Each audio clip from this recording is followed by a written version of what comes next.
Bonjour, aujourd'hui nous sommes avec Glenn, le batteur de Lansdowne. Hi Glenn, thank you for according some of your time, and especially in this special condition. Thanks for having me, Lauren. I appreciate it, brother. So you are in full promotion for your new album. What is the feedback from the audience? So far, the feedback has been really well received. This has been a record we've been working on for quite some time. These songs on this record mean a lot to us. And to hear people here in Europe that have never seen us play before sing these songs back to us, it's been an incredible experience so far. Yeah, because you recently played in France. How did people react during the show? And do they know you? So I think what was surprised everyone in the band is more people than not knew who we were. And when you're on stage playing and in Paris specifically, I was very close as the drummer to the front of the stage, and I could see people like singing along to songs that our new single Halo, which came out recently. People went nuts when they heard the starting riff to that song, and that just gets you excited as a musician on stage. So it was really cool to see. Paris was incredible. Okay, so let's talk about this new album. This is a compilation of old and new tracks. Was it intentional? And why didn't you offer an album with only new songs that you composed? Yeah, so it was very intentional. We felt that a lot of these older songs that we had an opportunity to be heard here in America, but now that we were putting a really strong focus on Europe, specifically, we felt that we wanted to take some of those key songs and bring them back to life here in Europe. And so we felt after signing with AFM last year that it made the most sense to give kind of a few of our hits with a couple new songs, and then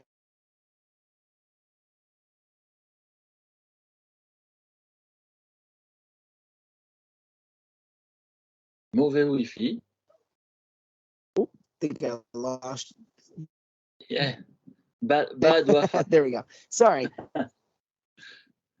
Apologies for the Wi-Fi. But to finish that thought, we felt that once we dropped the record, more of a compilation and established, then we've got follow-up songs ready to go. So we have all new songs ready to drop over the next couple of months, and we're gonna kind of drop them as singles, and then in the fall drop another EP with all new songs. And do you make a difference between the American audience and the European audience when you're on stage? Are they so different? So the main difference that I see after touring for as long as we have is that the feedback that you get from fans here in Europe, you get a lot more singing. You get a lot more people who are just enjoying the music. You don't see all of these phones up all the time, videoing the show, taking photos. They're immersed in the music. And so that, to me, as a performer, is the coolest thing you can ask for, watching people give you energy and then you give that back to them. And so we are finding the crowds in America are great, but the energy here in Europe has been phenomenal.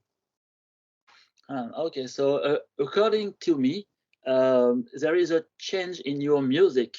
If we listen to tracks like One Shot or Watch Me Burn, your music was more joyful compared to the more depressive music of today.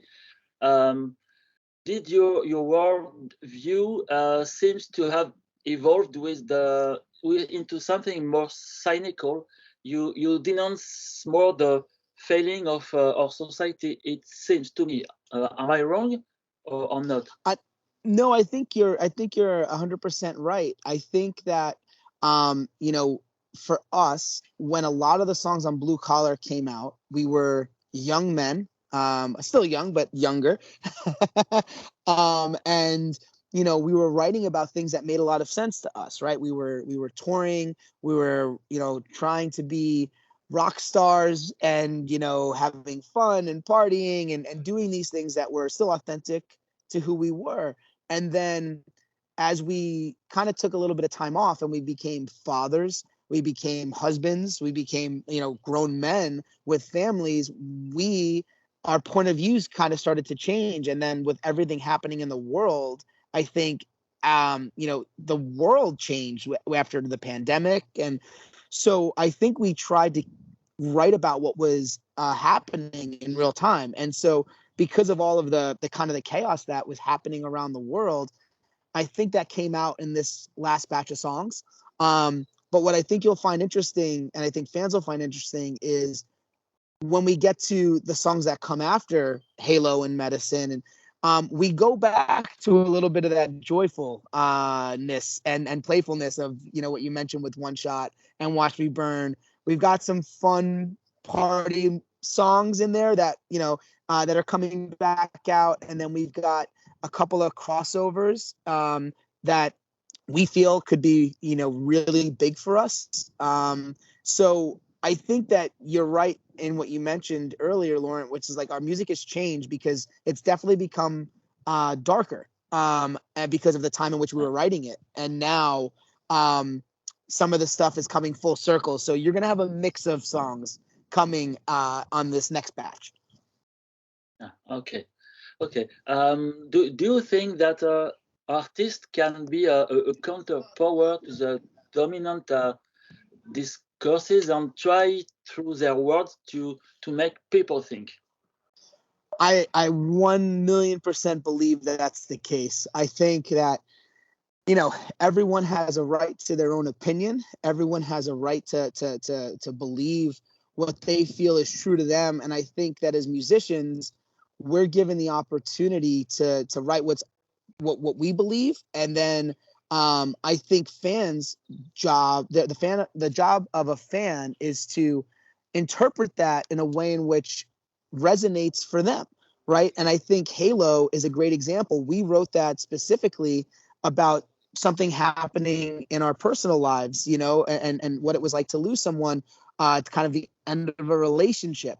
Other people have taken that song about losing a family member, losing a significant other, losing touch with a friend. I mean, that to me is music, and that's the beauty of music, where a song can be listened to by you and I, and we can hear two different meanings in that song, and that to me makes a great song. Yeah, and are some songs autobiographical? Absolutely, and it is for us, right? And then, but that what we experience writing it is a different experience when someone's listening to it. But if you're connecting to it in any way, I think that makes a great a great song. And now you get a lot of success in America. You are trying now to approach the European market. Do you think the approach of the European market is different from the US market? Absolutely. I think, when we first kind of came out as a band, you had to go and do certain things. You had to tour nonstop, right? And, when we first came out, social media wasn't as prevalent as it is today. It was just coming around. We came out in the days of MySpace. Yeah. And things like that. And Spotify really wasn't that strong yet the way it is now and globally. So, I think taking advantage of what's happened with growth in digital and being able to connect with fans from the comfort of your phone all over the world has allowed us now to take a more targeted approach in how we approach Europe. And we're seeing it just in statistics. We're seeing certain cities and certain markets in Europe really respond to these songs. And so it allows us to look at that information and say, okay, Now with a European label and AFM, let's take a concentrated, targeted approach to get the band to Europe, 2 or 3 times a year for the next 2 years and see what happens. And so if what's happened on this tour so far is any inclination, I think Europe will be hearing a lot of Lansdowne quite soon. Yeah, because the fact that Spotify is now a major actor of the musical industry, it's different than when you began on you sell CD. Yeah. Do you sell CD or not really? Because Yeah. it's good So for a band to live. it's interesting. So like we have CDs with us on this tour. I think in Europe, much more than America, stores still stock CDs and vinyl in a way in which they don't really do that for up and coming bands, or new bands in America. But we're selling a ton of CDs on this tour, and I think that's for 2 reasons. One, I think it's still something that even if you don't have a CD player, it's almost more of a collectible. Anyone that comes to see us at the merch table and buys one, will sign it. We put some really cool artwork inside the CD. So I think it's become more of a takeaway that way than they're likely to take the CD home with them, and in the car ride home, even though they have the CD, put on Spotify, then put that CD in the car to play it. Yeah, but because you they don't have a are CD. still selling. Yeah, there is no Yeah, CD and they player. don't. Oh, that's crazy. Yeah. It doesn't even come in new cars anymore. Yeah. In the song Medicine, you say, "Careful what you say, or they'll bury you." Who is they?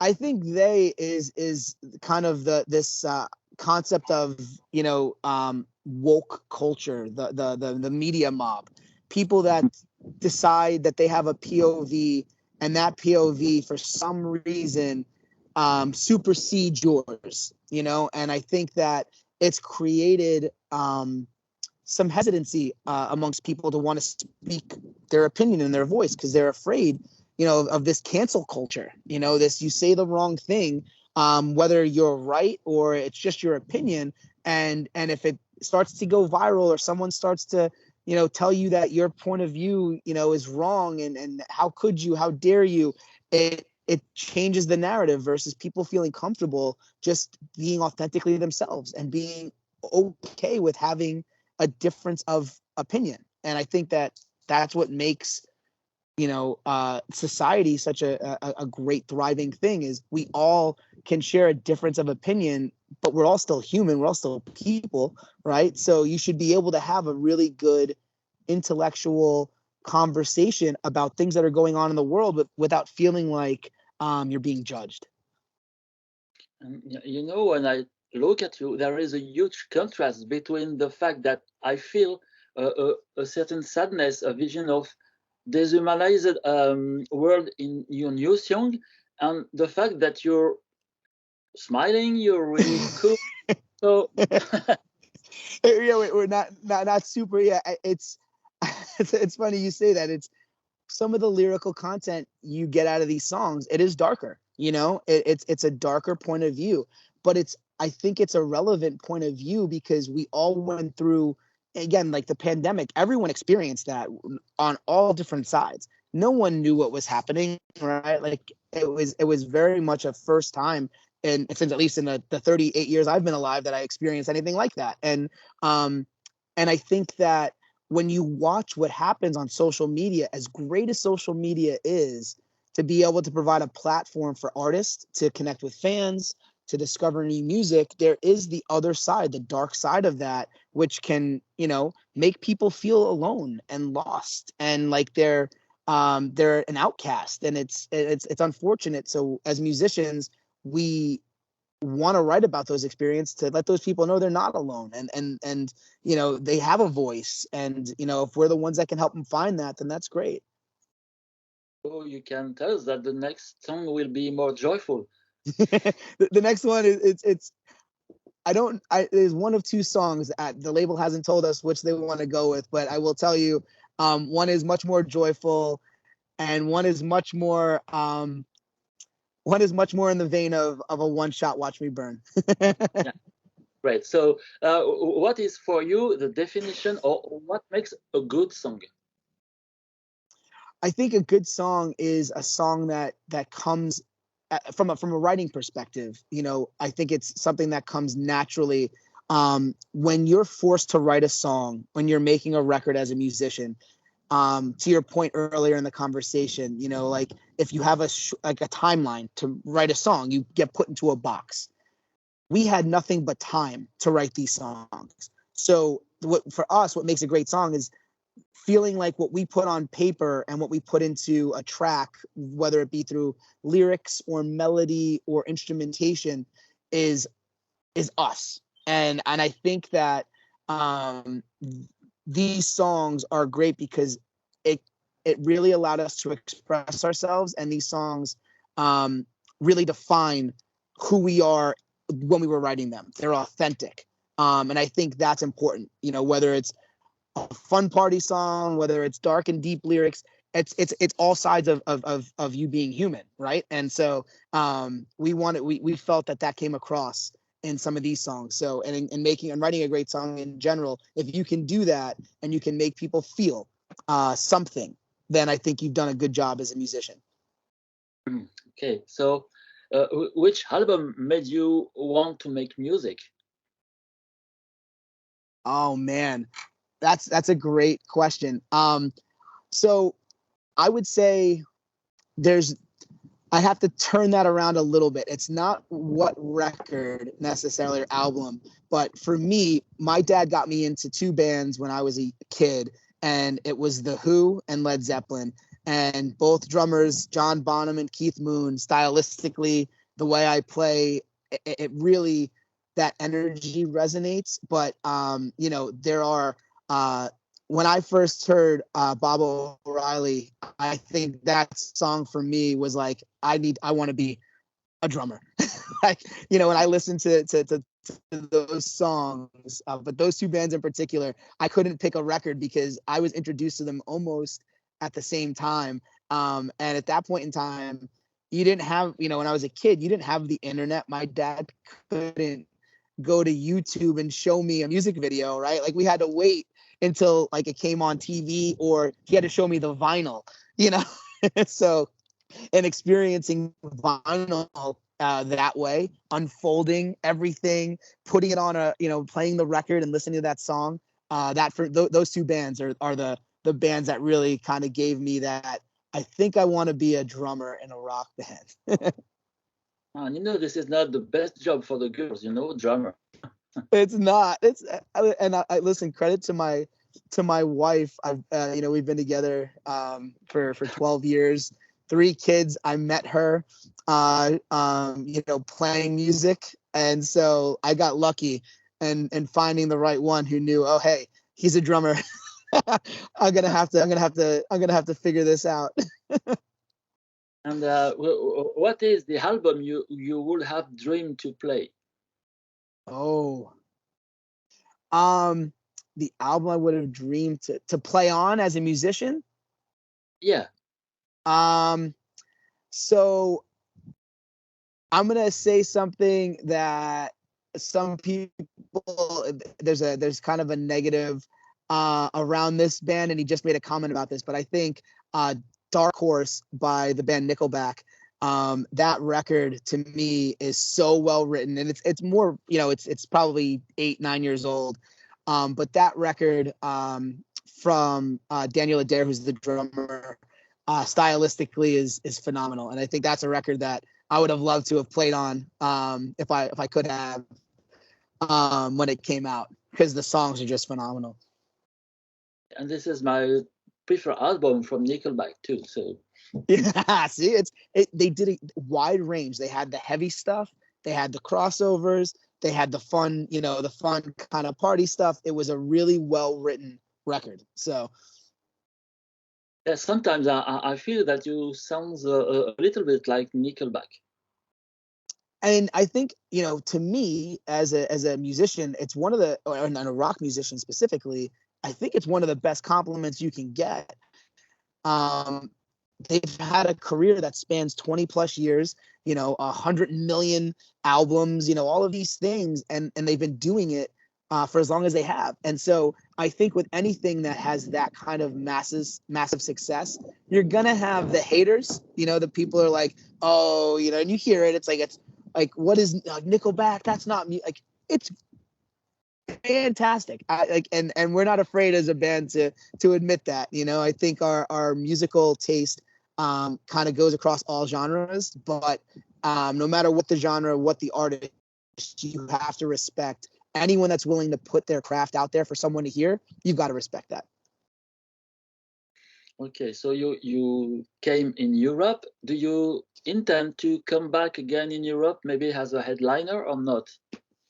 Absolutely. I think our plan right now, conversations are already kind of happening with our management and the label and our agent here in Europe about what the fall looks like. I know we're putting a heavy focus around some of Europe's big festivals in 2024 as well. So I would imagine if you said what's your perfect scenario, I would say we come back as a support band in the fall and do it again, just like we did with Einstein on this run.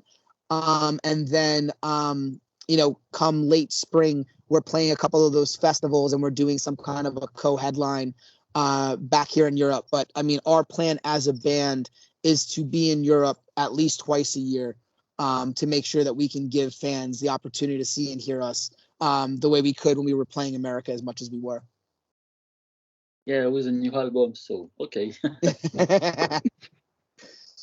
And I know for French people who don't still know you, what words could you make them want to listen to Lansdowne? Do we say Lansdowne or Lansdowne? Lansdowne. Yep, you're right. I'm right. Yep. Yeah. I would tell them that if you haven't heard of us, if you're looking for something that will make you feel, that will make you think, that will allow you to enjoy a ton of energy, then we're a band you might want to listen to. And I think that for those that have in Europe that have seen us, those that saw us in Paris, I think they'll attest. We've shared a lot of their photos and videos.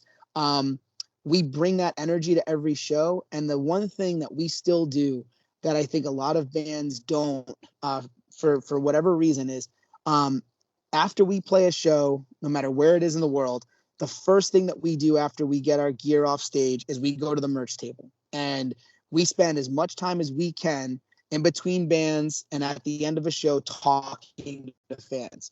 Because if it wasn't for them, we wouldn't be here in Europe playing music, right? So we feel that, we owe it to them. And it's not even that we owe it, is we want to meet people that have heard our music and become fans and build that kind of relationship that supersedes music. And I think that's what we've seen on this tour. We've seen, fans that saw us in one country or one city, then drive 600 kilometers to come see us in another one the next day because they love the show. Like, you get one person to do that, and that's pretty awesome. Okay, so we wish you good luck, and we are waiting for you come back next year. Yes. Yep. And for those listeners in France, I mean, we'll be in Toulouse on Sunday. So. Okay. So thank you very much. Thank you, Lawrence.